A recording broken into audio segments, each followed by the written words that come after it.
Hello, my hardcore heretics, and hello, YouTube.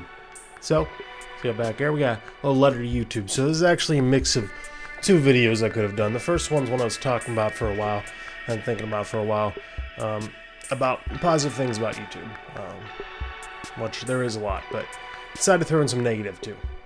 Some stuff that's been going on that really isn't too good for creators. We're going to start with the positive, because there is honestly a lot of positives. So first off, let me say thank you, YouTube, for giving me and everybody else a venue, an avenue to do whatever, to show themselves, to be creative, to just talk, ramble on if they want to. Thank you for that, because YouTube is a great thing, and I've said this for a while in multiple videos.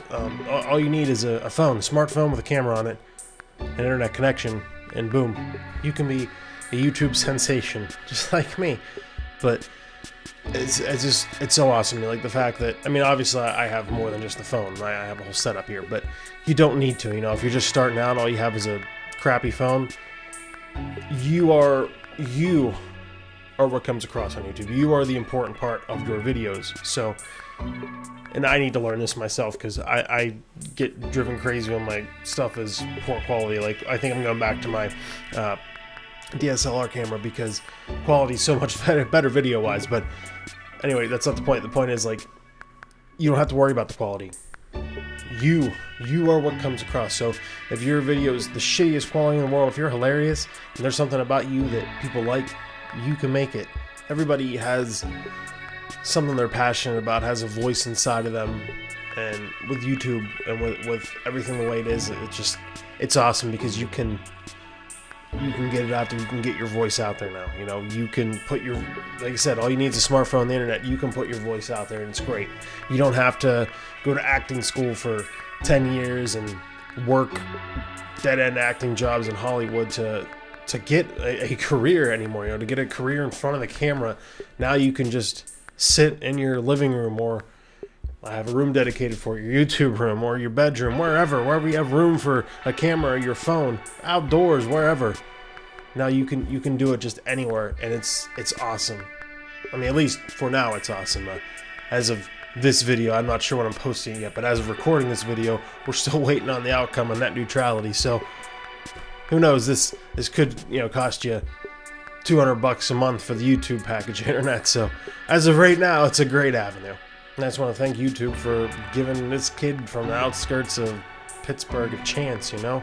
And I know they didn't directly give me a chance, but really they have. They've given all of us, any of us with the ability to, a chance of trying something new, trying something different. Even if you don't want to make a career out of it, just a way to vent some frustrations, get your voice heard, play some video games and share it with friends and loved ones, or whoever, you know? It's just, it's great. It's really awesome. And thank you, YouTube, for all that. That being said, there are some negative things. There's some issues. So YouTube, and I don't know a whole lot about it, because I haven't been doing this for very long, but you don't seem to always give your creators a lot of attention. And you have a lot of angry creators, and you just in videos, like some of my favorite YouTubers, just in videos and you know, whatever else, tweets, Instagram pictures, whatever. But and a lot of avenues, they complain, they take jabs at YouTube all the time. Your biggest YouTuber, PewDiePie, does it all the time, you know. And when you have that, you kind of got to look at things. You kind of got to look at the signs here and see, well, maybe there's something wrong, because now you're pissing off all the people that really helped make YouTube what it is. And if they go away, I mean, yeah, there's always going to be new content creators, but is that really what you want? You want to get a reputation of chasing off your big stars, because then what, the next batch comes out, and when they get to the level the current batch is at, then they go away too? Because once again, you're making newer guidelines, and that's fine, that's okay, but they focus too much on ad revenue. And I understand, like, it's kind of an important thing, because that's how, you know, creators make money, that's how YouTube makes money, but they're a little too hard on it. I completely get, like, some companies not wanting to show their ads on a particular channel, but like, if I'm a company that's making, you know, the big company that wants to make a lot more money, PewDiePie's channel, I don't really care what he's saying. I'm gonna fucking advertise on there, because, you know, the tens of thousands of people who might boycott me because of something he said is nothing in comparison to the potential millions of people that are going to try out my product because they've seen it on a PewDiePie video, you know? And that's why I think they're a little too strict with it. And I get it. Like, if a company doesn't want to be advertised on a channel that has swearing, that's fine.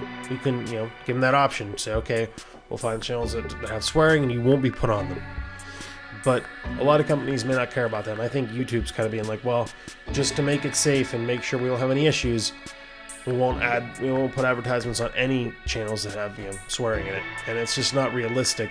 And like, this thing is something we can, like I said, it doesn't have to be a career, but a lot of us want to make it a career. A lot of us have made it careers. A lot of people like me want to make it careers, want to make it a career. But just because I swear in a lot of my videos doesn't mean that there aren't advertisers out there that would like to, you know, pop up on me. They have similar beliefs to me. They'd like to be on my channel. They'd like to have their ads pop up on my channel, especially if I get bigger, you know? So for you to take that option away from them, that's not really fair either. And it's not fair for us, it's not fair for the advertisers. Also, YouTube seems to focus more and more on like the celebrity YouTube pages, which is fine, you know, because it's for everybody. Like, I'm not gonna sit here and say, celebrities, get the hell out of here, saying for you. But I mean, it's more important for us, you know. Celebrities are celebrities. They're not just gonna be, you know, big on YouTube.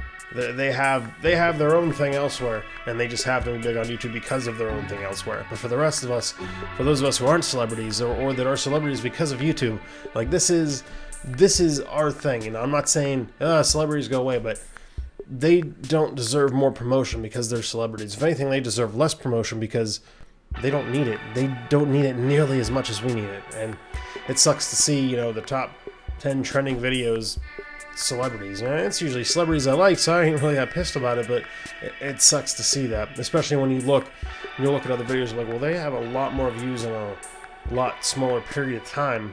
Why aren't they trending? It doesn't make any sense. And that's the thing, it's the trending doesn't always make sense. I don't think it's all just the stats that it should be, as in like this many views in this short amount of time. Obviously that video is trending, a lot of people are watching that, and I don't think the algorithm just takes that in consideration. I don't think YouTube just takes that into consideration. I think they take other things into consideration, such as, you know, Jimmy Fallon. People know who Jimmy Fallon is a lot more than they know a YouTuber. So obviously, oh well, we'll make him trending, even though, you know, has 10 million less views. And I think that's kind of a problem. Is I don't think even YouTube, I don't think realizes that. I don't think a lot of people realize. I don't think YouTube realizes that internet celebrities are getting just as big, if not bigger, than, you know, movie, TV, music celebrities. You know, people on YouTube make it big. You know, you have PewDiePie has 50 million subscribers, right? That's more than anybody. More than anybody has gotten to. It's like 57 now, I think, but you know, you get my point. More than anybody has, including all the celebrity YouTube channels. So when you look at that, it's like, isn't he technically a bigger celebrity? I think he is. Like, with him especially, you say that name, even people who aren't really, you know, into the internet scene, for lack of a better term, or into YouTube, they know that name. They've heard that name. Unfortunately, it's usually bad things, because that's what the mainstream media does. That's what people outside of YouTube do, because they don't understand this phenomenon. But still, they've heard the name and they know. They're like, oh, that's that guy from the internet. I feel like I'm just rambling as usual, but there's a lot to say here. But like I said, there's a lot of big YouTubers that you're just alienating, like Matthias recently. I don't completely agree with the way he did it, but he has a lot of good stuff on his channel. I recommend checking out actually all of his channels. He has a whole lot of channels. I recommend checking all of them out. They're really good stuff. But recently he said, and I get his point. So he emailed YouTube for something, and they didn't get back to him for like 3 weeks. But they, you know, asked him right the deadline to be in the YouTube Rewind and expect it an immediate answer. So he declined, which I totally get. You know, like, I'd be pissed off too.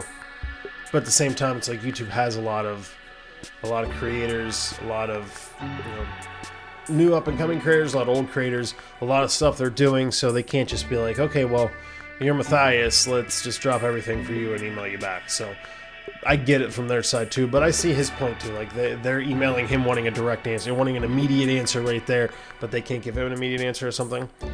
But he said, you know, he's not going to go and dance around for YouTube, for basically a giant YouTube commercial.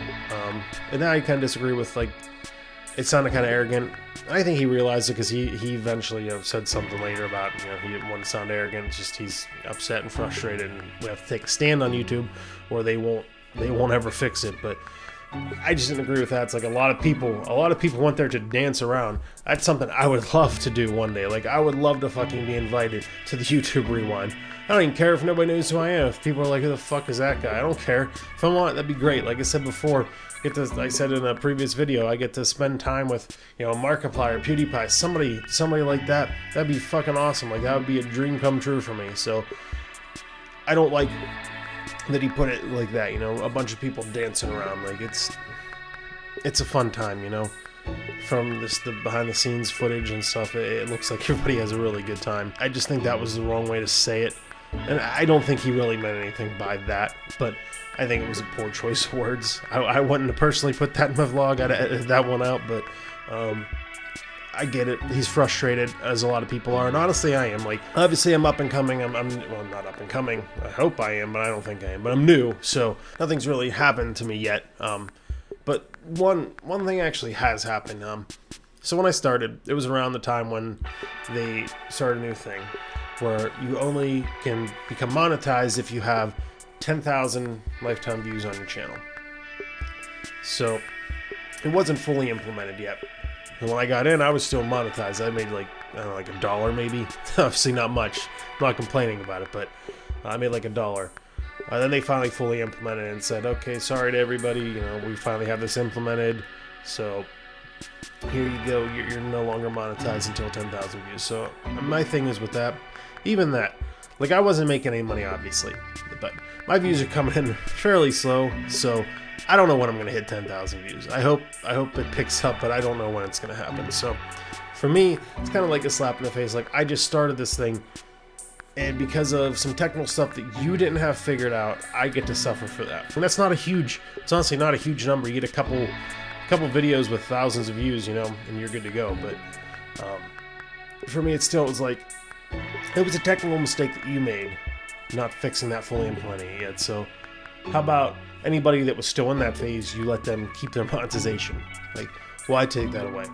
Little things like that. Obviously, it's not a huge thing, because I wasn't making any money, so it's not like by doing that I'm losing tons of money or anything. I wasn't making any money off of it yet. And honestly, if you only have 10,000 lifetime views on your channel, you're not making any money yet either. So I get it, but it kind of pissed me off a little bit. Like, I went through a thing where I had my one end screen song that I actually made on a website. Somebody else made a song and put it on YouTube that had like a similar thing in it. It had one of the things I used in it, actually a lot of the things I used in it, but it kept getting flagged as that song. My videos would keep getting flagged as that, as copyright for that song. So I had to keep fighting that, keep sending emails for that. So I spent all that time basically for no reason. I mean, yeah, after I hit 10,000 lifetime views, it's taken care of, it's good to go, but like, I spent that time doing it for what seems like no reason, and it's just kind of aggravating. So just to wrap it up in a brief summary, thank you, YouTube, because you have done a lot for your creators, for the creator community. You have done a lot. You've given us an avenue for us to have a voice, and that's something we can never repay you for. But at the same time, please start listening more to your creators. Don't just pander to the celebrities. Don't pander to your advertisers, because despite you making money off the advertisers, they would not have anything to advertise on if it wasn't for your creators. So pay a little more attention to us. Thank you guys for watching. I hope you enjoyed. And YouTube, if you guys watched, thank you for watching. Thank you for giving us a voice. Drop some likes, drop some comments. Let me know what you think YouTube could do better. Let me know what you think, what they are doing good. Let me know if you agree with me on anything. Just comment anything, really, because I love reading the comments. You guys don't do it enough. I say it a lot, but you guys don't do it enough. So comment. Please subscribe if you haven't already. Hit the notification button. That's important. Share. That's really, really, really important, because that's how I get out there. And I'm still going on. Still have my goal to hit 100 subscribers by the end of the year, and I will donate $100 to charity. So I'm at 90 right now. 10 more in 18 days. It's doable. It's less than one a day. So Guys, get out there, share for me, give me some subscribers. Don't forget to follow me on Twitter at hardkoreharry and Instagram hardkoreharry. Oh, most importantly, don't just have a great day. Have a hardcore day.